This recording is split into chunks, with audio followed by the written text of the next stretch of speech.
365 Radio. Our weekly segment with Baylor Director of Athletics Mack Rhoades is brought to you by Edward Jones Investments Brokers, Tom Albers, Brad Wilson, Ben Erlinson, and Cam Heathcott. Edward Jones, making sense of investing. Baylor's Director of Athletics Mack Rhoades, most Tuesdays, sometimes on another day or two.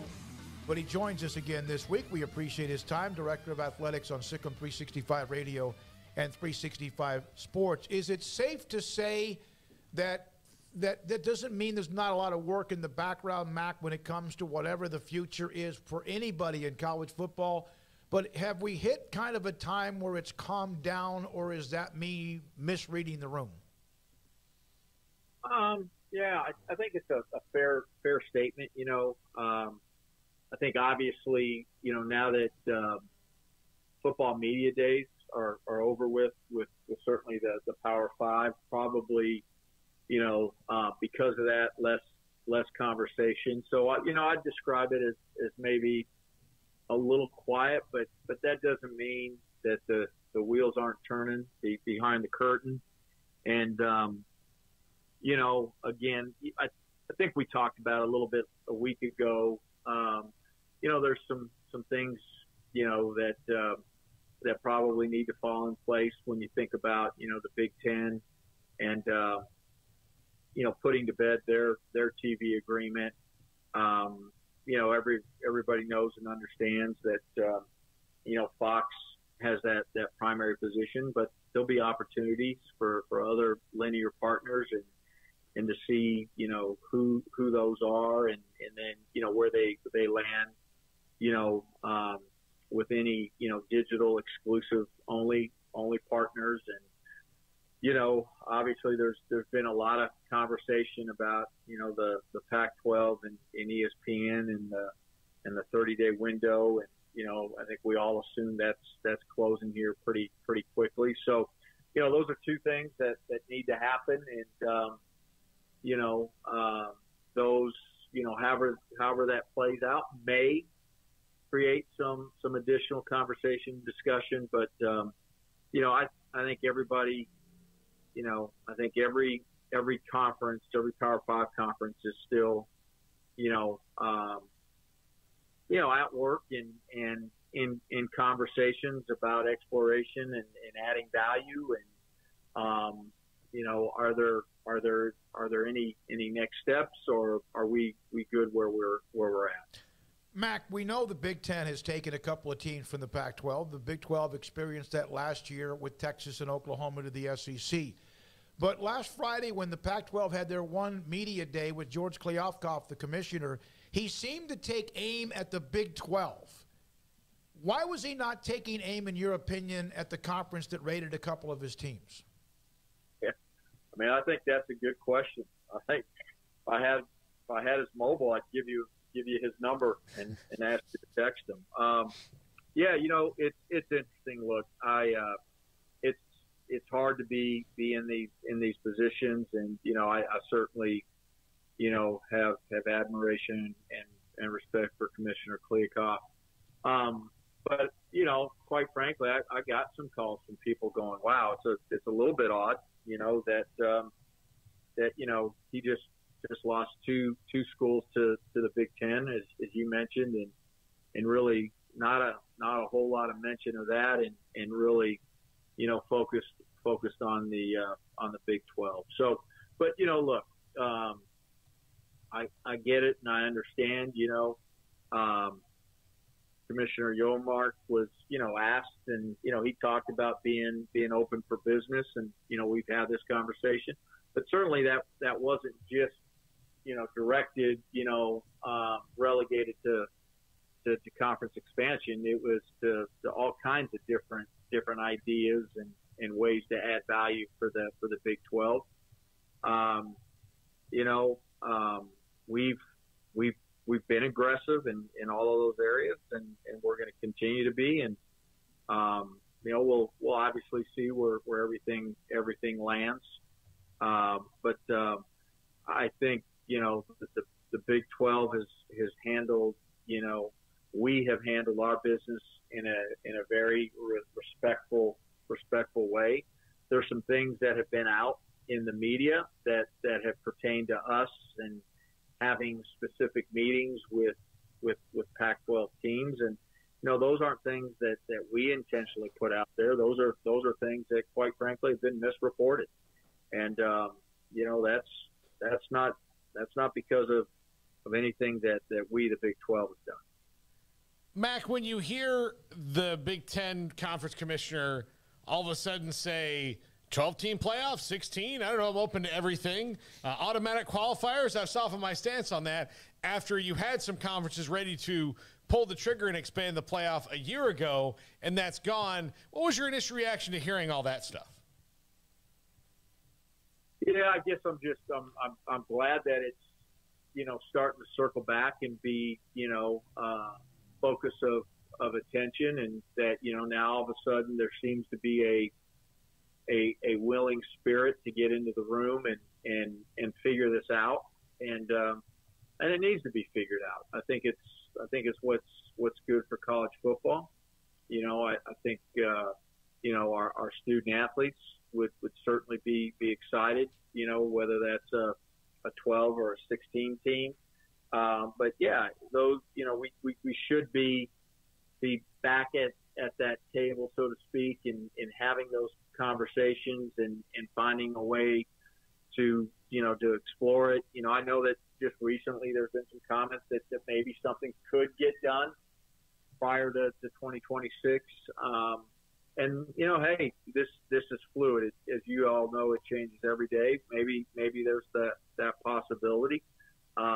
Remains to be seen. But I'm just thankful and grateful. Look, it's a focus now, and I think that it has everybody's attention, and everybody wants to find a best solution. I think it was Greg Sankey that came out after the fact and said, "Oh, that's well and good, but basically, talking's one thing and action is another." Would you agree with that as well? I would agree with that right on. Yeah. We're really, really, really good at talking. We probably, and I say we probably need to get a little bit better at taking that talk and putting it into action. Mac, I was into that. That's all I'm going to say. Gotcha. No, gotcha. I was curious. OU and Texas, their big SEC move, that was broken by Brett Zorneman. And, had that all happened just abruptly and whatever. Did you guys have any indication after the fact of when OU and Texas were planning on informing the Big 12 of their move, had that story not broken?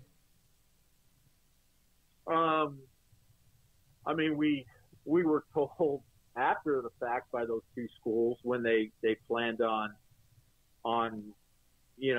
letting I guess at the time Commissioner Bowlesby know, and I think some of us felt like there were good intentions and believe that, and quite frankly, some of us didn't. Anyway, it's water under the bridge, and we're moving on. Yeah, I just asked that because I was curious. I never thought about when that was actually going to happen, and I was just curious about the timing of it and dropping the way that it did, just how much of a ramification or ramifications there were across college football that maybe we're still seeing to this day as a result of how that all unfolded. Yeah, no, I think, Craig, it's a great point. And, look, without taking an hour to dissect everything, right. But since that happened, think about all of the moves that have occurred because of it, the dominoes. And it's, as you all know, it's far beyond just, the SEC and the Big 12. And, it impacted a lot of other conferences, a lot of different institutions. And so there's this domino effect. Now, remains to be seen what dominoes fall because of the move from, USC and UCLA to the Big Ten. And,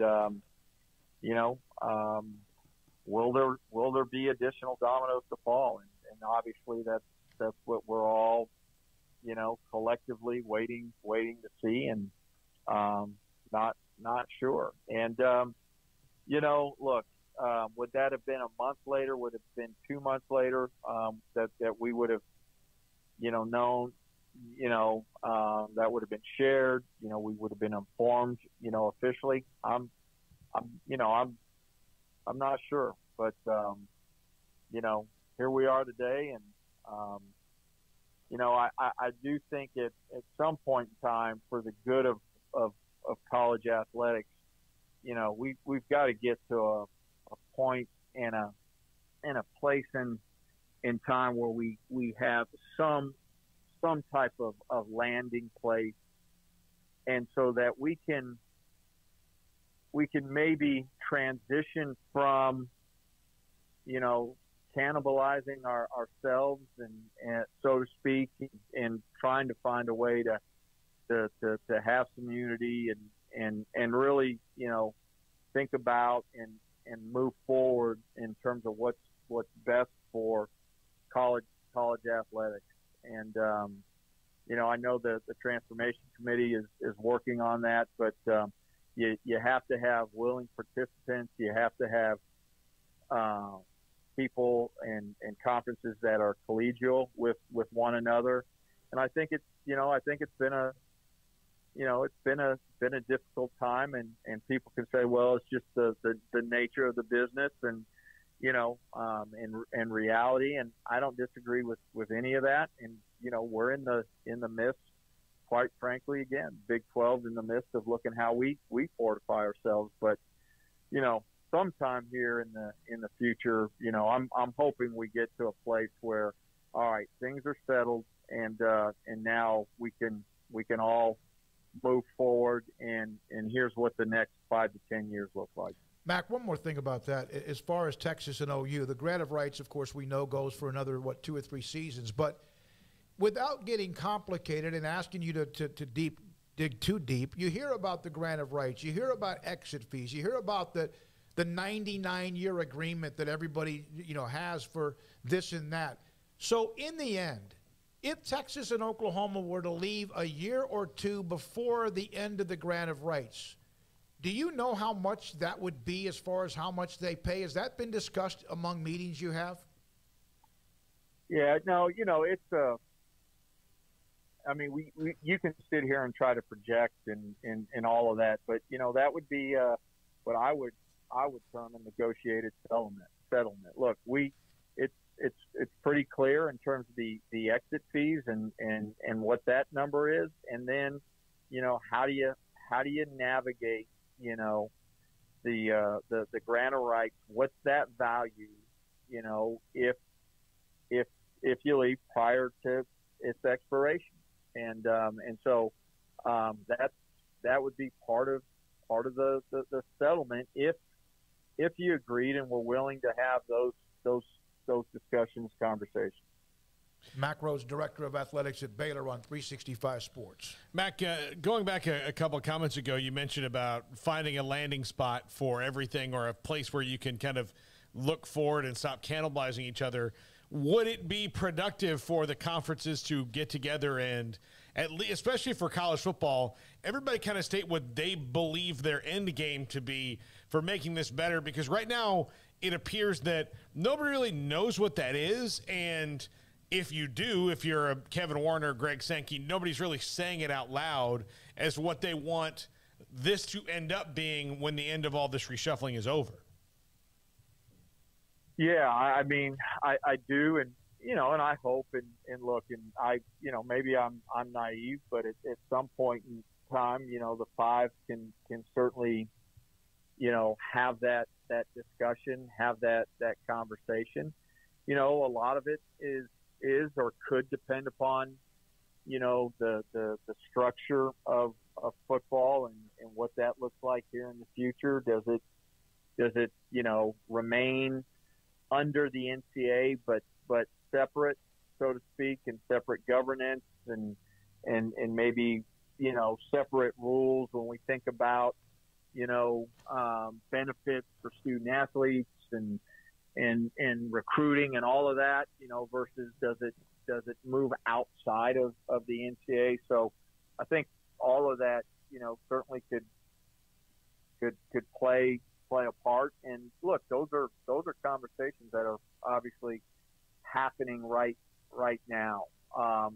Is it really good for us? Is it really good for college football, to have one super league of 32?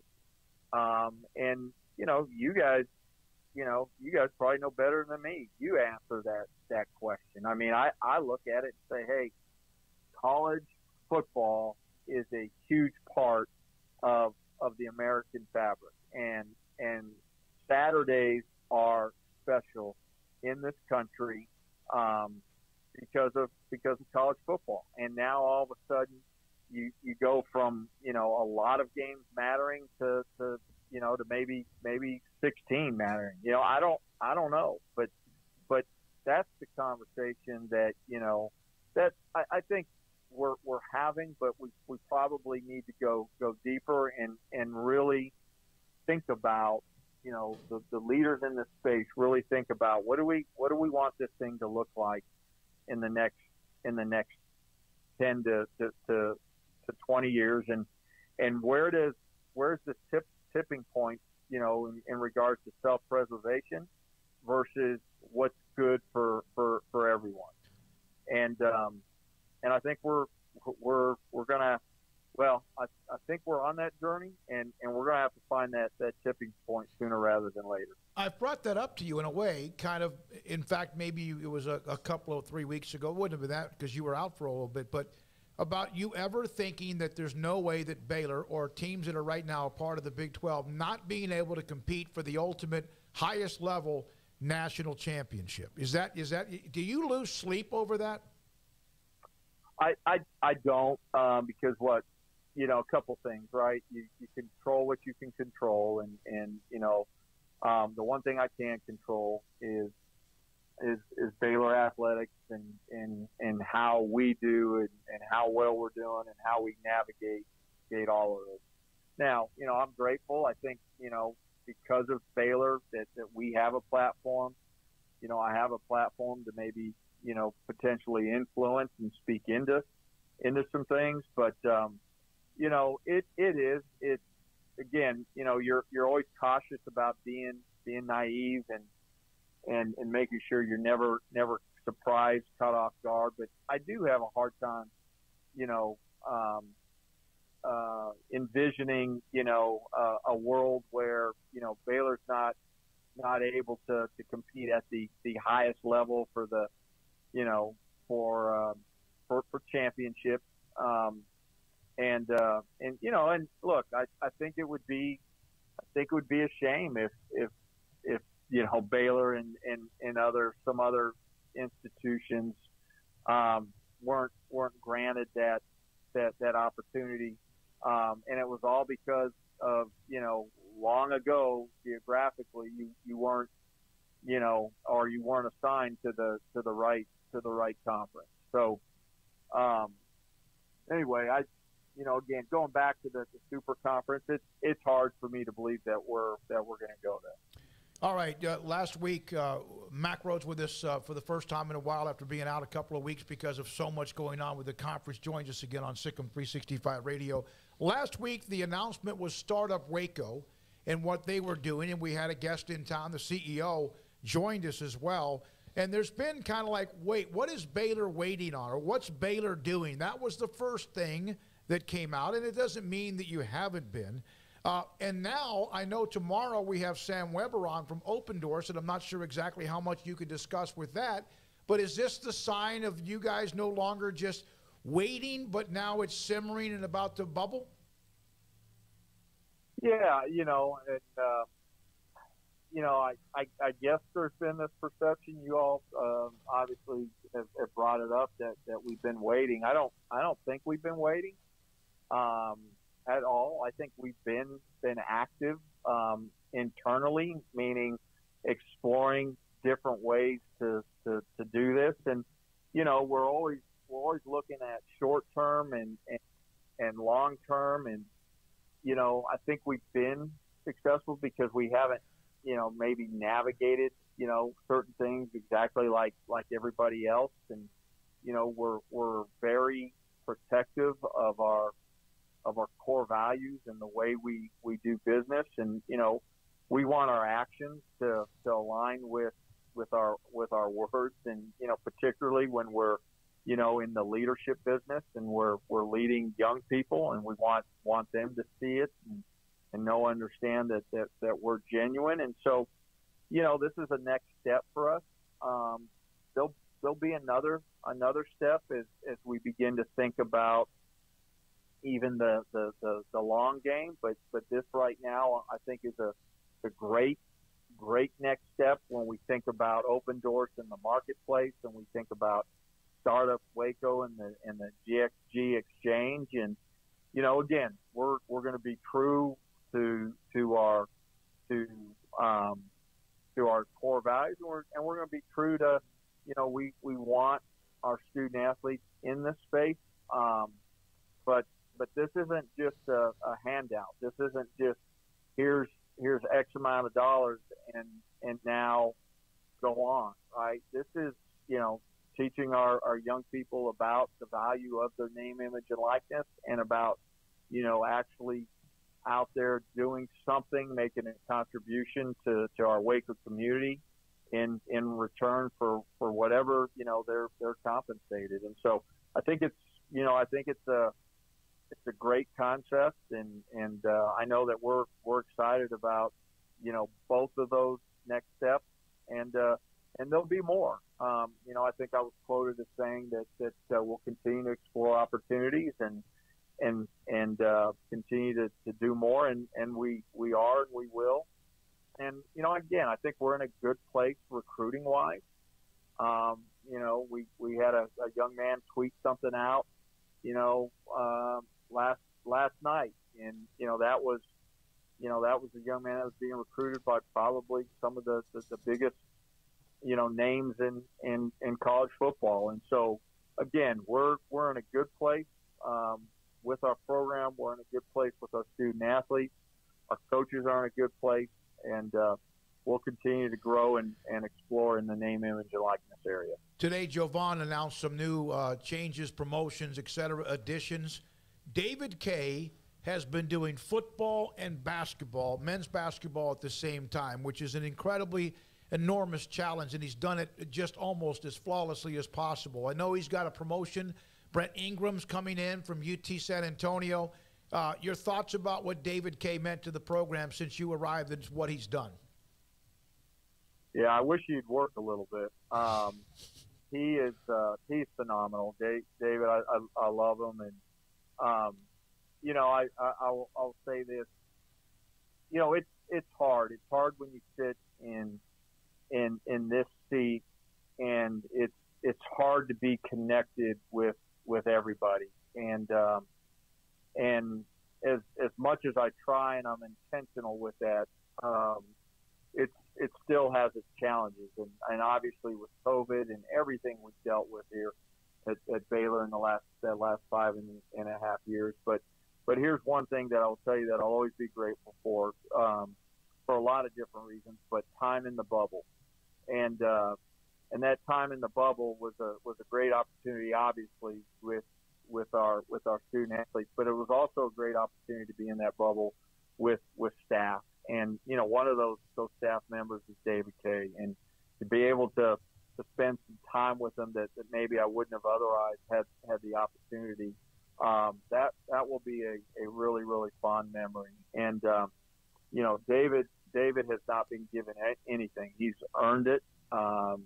He's done an exceptional job. You mentioned it. It's really hard to do just one of those two sports, football or men's basketball, but to do them both, I'm excited for him. He's going to do a terrific job and be a great asset, continue to be a great asset for us, but really, really, really happy for him.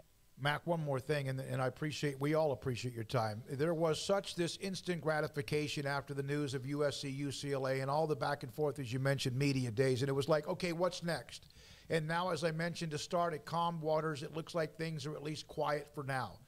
Do you see anything that would affect the Big 12's membership coming anytime soon, knowing that anything can happen? But is there anything right now on the radar that you see that's imminent? Yeah, you have to ask that question, and so I appreciate you asking. And I think probably the best way for me to answer it is we continue every day to look at things that we can do to add value.